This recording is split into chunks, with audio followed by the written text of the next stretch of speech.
बिस्मिल्लाहिर्रहमानिर्रहीम। साड़ी अज मशक है, मशक नंबर 10 और सबक नंबर 116। मशक का आखिरी हरफ मीमिए में।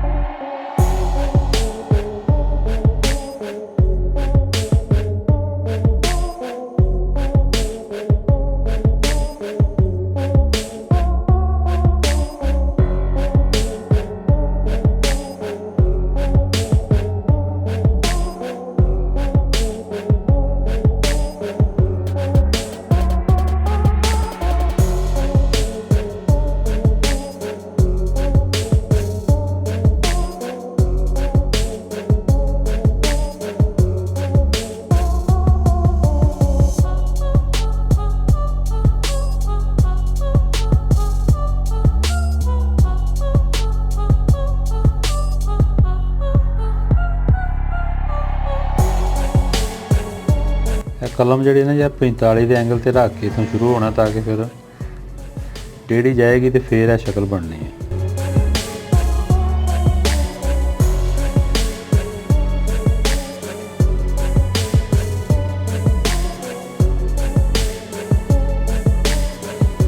ऐसी साड़ी अज की मशक, हम कल नूं इहदी मशक इकट्ठी करांगे सारी एक दफा।